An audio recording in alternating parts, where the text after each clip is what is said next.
Hello everyone, The Indignity here. Now today we're going to be doing a video on my custom wooden railway, Talyllyn. Now if you don't know who Talyllyn is, he is a real-life locomotive on the Talyllyn Railway. Skarloey is based off of him. And I thought that I would make him because I had an extra Skarloey. So let's get into it. First thing I did was I grabbed my 2005 Skarloey, and I knew that I would have to sand the dome down. So the first thing that I did was Dremel it. After the dremeling, it wasn't very flush with the boiler, so I knew that I would have to do a little bit of a hand sanding. After the hand sanding, it looked a lot better, so now I had to remove the chassis. Oh yeah, who's your favorite Thomas character? Mine's Edward. Carlos. This is Carlos. Hello, Carlos. He drive like this. Bing bing! That is horn. Carlo. After I removed the chassis, next step was the smoke box and face. Removing them were fairly simple, especially the face. Here's a tip for custom makers. The Lego 2x2 round tile fits perfectly on most smoke boxes.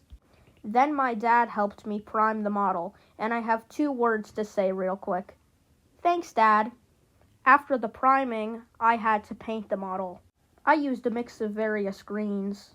After it was done drying, it looked marvelous. The area near the coal bunker was a little iffy, but it was okay. I'm going to be painting over that anyway. Next came the smoke box door.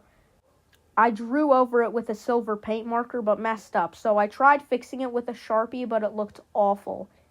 I wasn't focusing on it for the time, though. Next, I painted the dome gold and took a piece of black construction paper with a hole punch to put over it.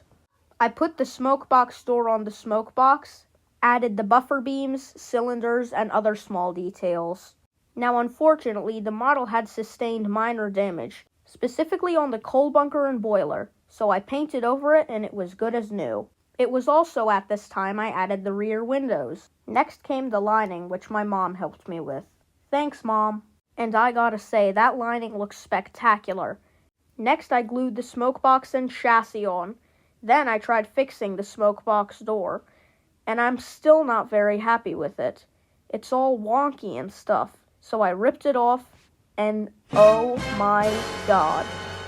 The paint had completely peeled, and I didn't want to paint over it again, so I took some green construction paper, colored it with a green Sharpie, and oh my gosh, it fixed it. Would you look at this? You know what I mean? Yeah, sure. Talyllyn was almost done. Now I only had to design and print the decals. The decals came in, so then I glued them on. Nameplate on the coal bunker, and name board on the chassis. And with that, he was finished. Let's test him out, shall we?